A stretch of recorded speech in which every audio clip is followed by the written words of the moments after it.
Kondisi masyarakat perekonomiannya menurun, lumayan susah. Masyarakat mulai merebutan negara di atas. Dari temuan tim di lapangan, ada berbagai jenis kayu, namun kita dapati ada beberapa yang ada bekas potongan dari senso ya. Itu yang akan kita dalami. Nggak usah takut apakah itu di belakangnya ada bintang-bintang, mau bintang 2, 3, atau berapa. Itu kami mendukung kementerian supaya ditindak. Ada ilegalitas yang luar biasa di dalam peristiwa ini, sehingga jalur pidana juga menjadi satu senjata yang paling kuat.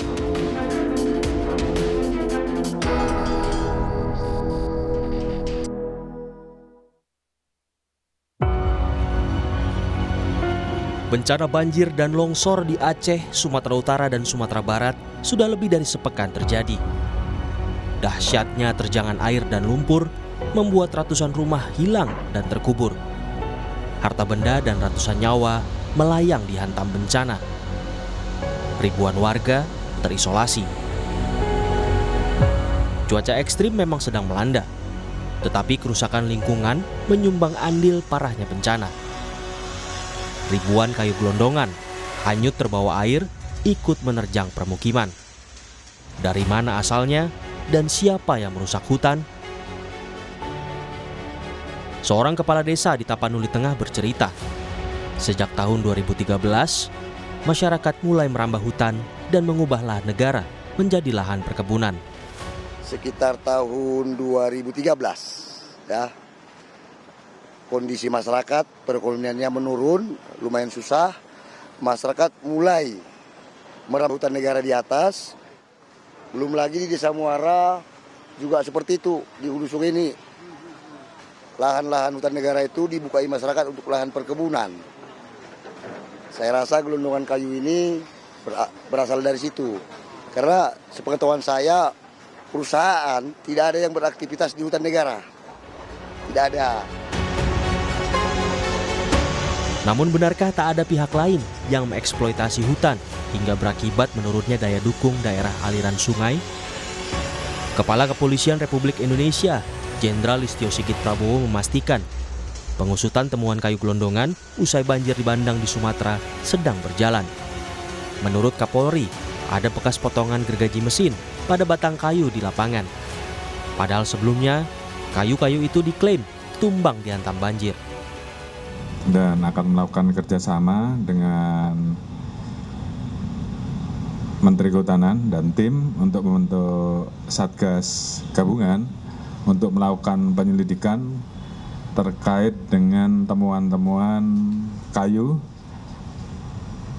yang diduga juga ini berdampak terhadap kerusakan. Dari temuan tim di lapangan, ada berbagai jenis kayu, namun kita dapati ada beberapa yang ada bekas potongan dari senso ya.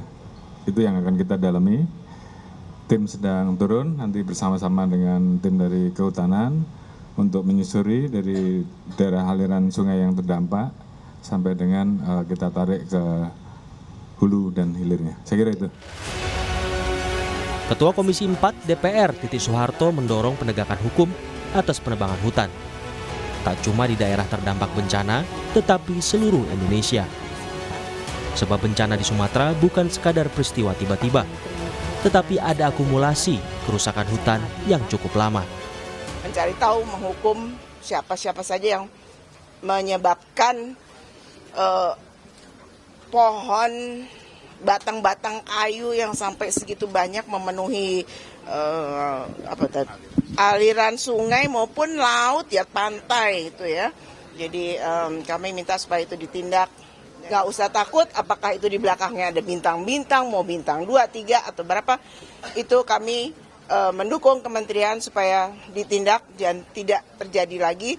Tidak hanya di 3 daerah yang dilanda bencana ini, tapi juga di seluruh Indonesia. Merespons hal ini, usai rapat dengan DPR, Menteri Kehutanan Raja Juli Antoni akan mencabut izin pengelolaan hutan terhadap 20 perusahaan. Kemenhub menemukan dugaan penyalahgunaan izin, terlibat penebangan ilegal dan melanggar tata kelola lingkungan. Ada sekitar 20 perusahaan dengan luas sekitar 750.000 hektar yang nanti akan saya cabut izinnya. Selain dari itu, tadi saya sudah sampaikan juga, khusus untuk yang tadi 750.000 itu se-Indonesia, termasuk di 3 provinsi terdampak banjir. Berikutnya, kami sudah mengidentifikasi ada 12 subjek hukum perusahaan yang terindikasi, sekali lagi terindikasi, berkontribusi terhadap banjir. Setali 3 uang, Menteri Lingkungan Hidup Hanif Faisal Nurofik juga akan mengambil langkah hukum terhadap pihak-pihak atau perusahaan yang diduga memperparah terjadinya banjir bandang dan longsor di Sumatera. Termasuk juga sanksi ke pemerintah daerah terkait dengan kebijakan yang bisa memperburuk kondisi wilayah. Ada 3 hal, jadi multidos, jadi mulai dari sanksi administrasi kita akan kenakan ke pemerintah daerah. Jadi kami tidak akan ragu-ragu memberikan sanksi ke pemerintah daerah bila mana berdasarkan kajian saintifik dia kebijakannya memperburuk kondisi landscape. Kemudian sanksi persengketaan lingkungan hidup. Kondisi bencana yang demikian itu kan harus ada yang memulihkan. Undang-Undang 32 menganut asas polluter pays. Jadi semua pencemar wajib membayar. Ini pasti kami tempuh. Kemudian yang terakhir, karena ini sudah menimbulkan korban jiwa, maka pendekatan pidananya akan muncul. Jadi ketiga-tiganya akan diterapkan oleh Kementerian Lingkungan Hidup untuk kemudian memberikan rasa aspek adil terkait dengan kejadian ini, sekaligus upaya membangun efek jera dan membangun kehati-hatian. Selain aktivis lingkungan menyambut baik niat pemerintah mengusut temuan kayu gelondongan di banjir Sumatera. Tetapi langkah ini harus diimbangi dengan integrasi dari para penegak hukum. Sebab selama ini ketika sanksi sudah dijatuhkan, tak ada transparansi eksekusi. Efek jera dibutuhkan agar perilaku serupa tak terus berulang. Sehingga pada saat mereka dicabut izinnya, mereka mendapatkan sanksi pidana, mereka mendapatkan sanksi perdata, mengganti kerugian. Itu betul-betul harus diimplementasikan gitu, harus dikawal terus. Karena kejadiannya adalah begitu sudah sampai di pengadilan, kemudian hakim memutuskan satu perusahaan membayar ganti rugi sejumlah ratusan miliar atau bahkan triliunan, tidak ada yang mengeksekusi. Jadi tidak ada efek jera apa-apa. Tidak pernah melihat apakah dana atau denda yang diberikan oleh pemerintah atau pengadilan kepada perusahaan-perusahaan hutan itu betul-betul digunakan untuk merehabilitasi lahan. Itu tidak pernah ada. Tak cuma sanksi administratif, dorongan penindakan pidana juga digaungkan untuk menyelesaikan problem kerusakan hutan. Hanya sebatas pada hak masyarakat yang dirugikan, nyawa masyarakat yang hilang. Tapi lebih luas lagi, ada kebijakan, ada penyelundupan izin, ada ilegalitas yang luar biasa di dalam peristiwa ini, sehingga jalur pidana juga menjadi satu senjata yang paling kuat. Tadi Pak Kapolri Sigit sudah bilang akan diusut tuntas. Kita tagih, kita jagain. Saya yakin Prabowo membentuk Perpres nomor 5 tahun 2025 tentang Satgas PKH yang betul-betul menghilangkan perpanjangan proses adjudikasi lalu dihajar sama kejaksaan dan bersama-sama dengan Kapolri dan yang lain. Ini contoh yang bagus yang bisa digunakan untuk kasus seperti ini. Jadi dimensinya lebih luas, spektrumnya pun lebih kuat dibandingkan hanya sekedar mekanisme pemeriksaan administrasi. Itu bahkan diusut sampai siapa penerima manfaatnya, di proses pidananya sampai tipikornya, TPPU-nya, dendanya dan segala macamnya. Berarti bisa.